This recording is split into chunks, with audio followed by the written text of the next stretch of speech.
All right, now that we've got the interior panels removed, we're going to take off the covers for the cam belts.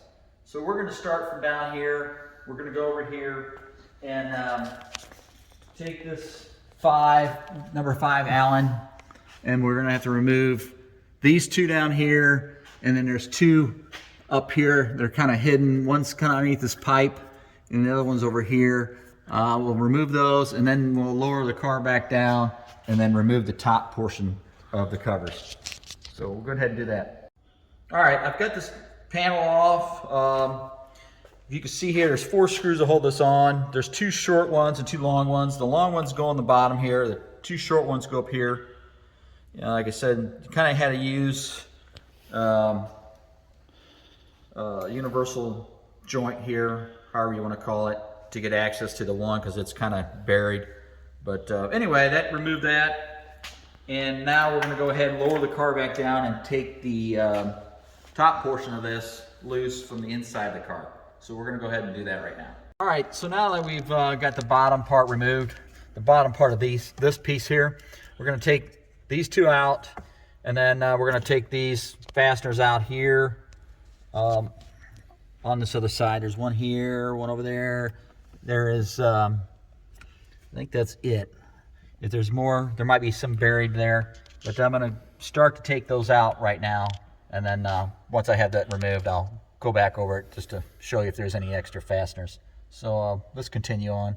All right, there's one step here we probably should have done before we were down here before. When we remove this cover off, you probably want to loosen this belt here for your alternator, because we've taken the covers off upstairs, but we can't remove them because of this belt is in the way. So you want to, while you're down here taking this cover off, you want to loosen this up by rotating this clockwise, and that should pull this pulley back. So we'll go ahead and do that right now. It is. As you can see it retracting a little bit. So once we get it far enough to get the belt off, we'll take the belt off, and then we'll be able to take the covers off over the cam belt in the car. So anyway, we're going to go ahead and do that, and we'll proceed on. All right, we're down here taking some more belts off, and should have mentioned a while ago when we were removing this. I mean, this one came off fairly easy, but you may have to use this 12 millimeter wrench to loosen this nut here if your pulley doesn't want to move, because it kind of holds it against the housing. So if you loosen this up, you may find out that this pulley slides better back and forth. Same thing over here. This is your tensioner for your compressor belt. We had to loosen the center bolt on the pulley first, and then take this 10 millimeter and back this out to loosen this belt here. So you might want to loosen this first, which is, like I said, a 12. So we're going to go ahead and we've got ours loose, and we're going to go ahead and take this belt off and then lower the car and continue working from above. All right. Here somewhere. All right. Now we've got the belts off now, and that gives us access to this cover. So now we've had the bolts out, so now we can just kind of remove this, and as you can see, that exposes the cam belt on the passenger side here. And like I said, there was 4 screws that held this on, and we're going to continue to try to get this other side out. This other side's a little bit more difficult because of this water line here, coolant line. So I may have to take this off. I'm going to try not to, but we'll see what we can do here, if we can wiggle it out. So might have to take this bearing out here to do that without taking this line off. Although if that doesn't work, we're going to have to take this coolant line off of here. So let me see how that goes, and I'll let you know.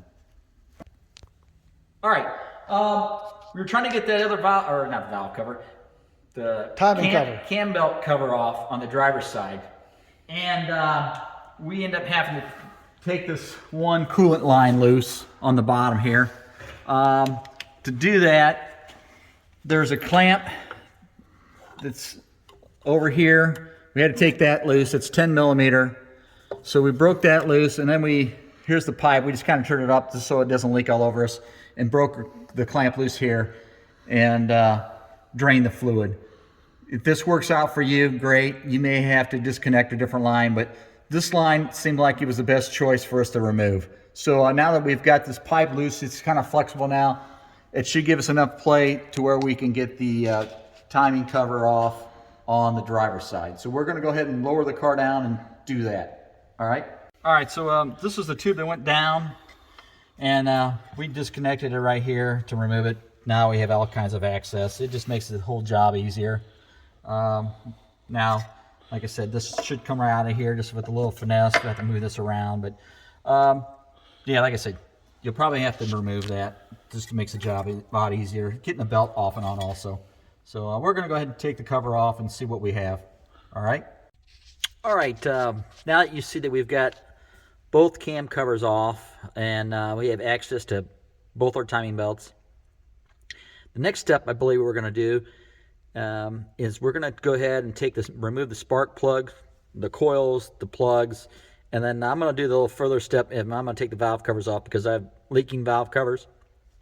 You may or may not have to do this if your valve covers are not leaking, but that's the next step that I'm going to do before I change the belts. I'm kind of waiting for some of my parts before I actually take the belts off, but that's where I'm going to proceed.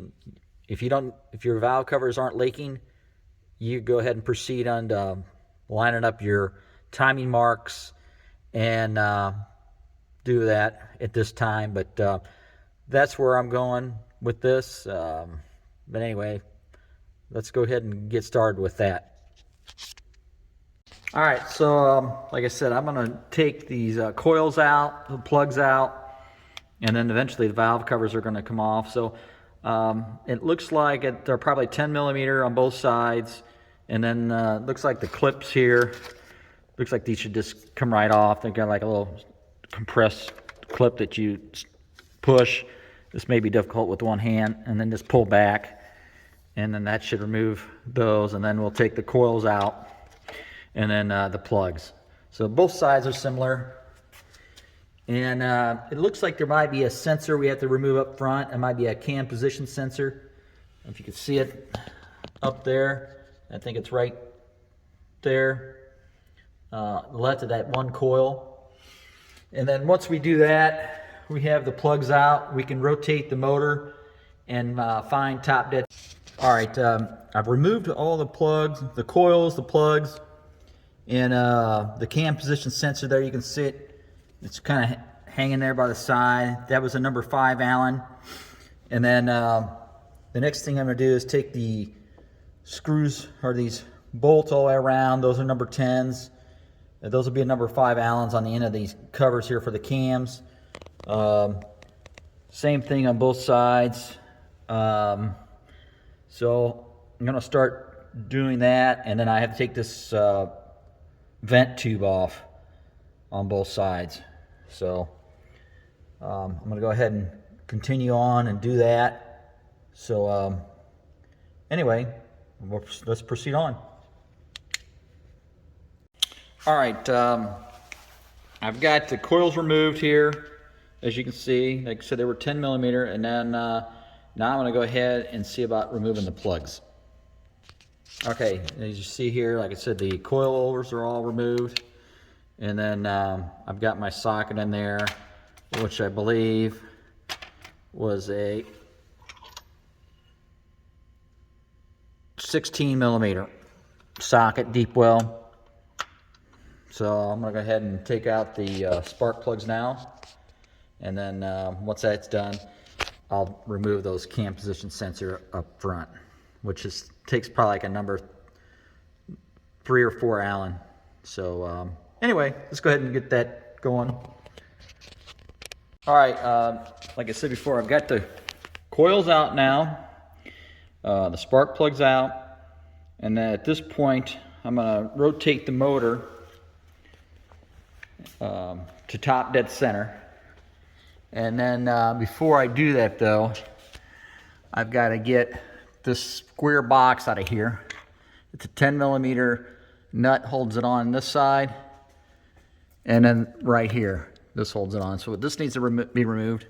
And then once that's removed, I don't know what size socket that is. I'll have to get up in there and then put a breaker bar on that.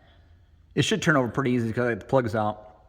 And then find top dead center. And then at that point, all your timing marks should line up. So I'm going to try to take this box off and get a socket and everything to fit that.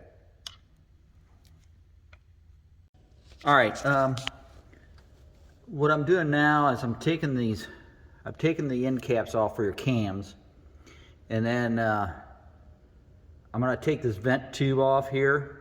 So to take that off, you'll have to take a 19-inch or 19-millimeter wrench, and then this bottom piece right here, this will turn. This is fixed, so don't try to turn this. You'll have to hold this with another wrench, another 19 or a crescent wrench or whatever you got.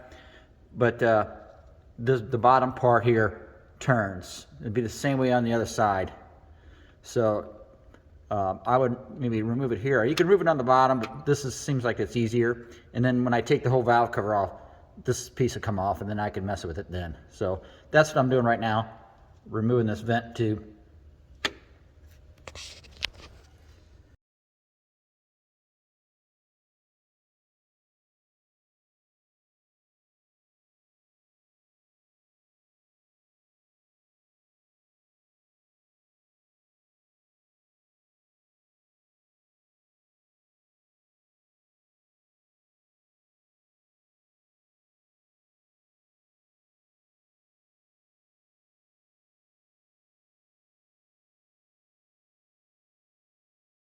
All right, to remove the valve covers also from the inside, you're going to have to take these hoses. There's a clamp here, and you'll have to take it loose. There was a tie wrap over here I had to take loose to kind of move this out of the way so you can slide your valve cover up. And then over here, I had to loosen the water line up here on top for this hose here. And then it was clamped over here on the driver's side here. It had a number 10 nut, so I had to loosen that clamp so I can remove that water line up here. You really can't see it. It's right here. It goes through your thermostat. I had to move that over so I can get clearance to move the valve cover. So really, once we have that off, now that we have that off, like I said, I'm going to proceed on to the timing belt change, and then trying to get that set up. So I got to verify it's on a compression stroke, so we'll do that next. So really, this concludes that, and then that'll be a whole new video on the timing belt change. All right, you can see that I had the valve covers off, and you can see I put some towels in the spark plugs hole because I had the spark plugs removed, and you don't want anything falling down in there. And then also, I've kind of got it, I haven't checked if it's on the compression stroke, but I've got most of the timing marks lined up. And you can see here that on the case there, you can see the line up on all the cams. It's hard to see there, but right there, that lines up. That lines up, and that one lines up. You can see the marks on the cam and on the case there. So it should be, if it's correct, the upper cylinder closest to the firewall on the passenger side is cylinder number 1. So you want that on the compression stroke at the highest point, top dead center, and all your marks should line up on the cams and on the crank up front. So we'll go through that later on when we do the timing, but I've kind of just got it set that way right now. We'll verify that. I've had the valve covers off also over here. And I kind of got them cleaned up the best I can. I'm probably going to respray those. So anyway, that's where I'm at. Here's my emission tubes that I took off earlier that connected to these lines here. I left those on for right now. I may remove those when I spray those. But yeah, as of right now, I've got the valve covers off, and then the next step, I guess we'll start doing the timing.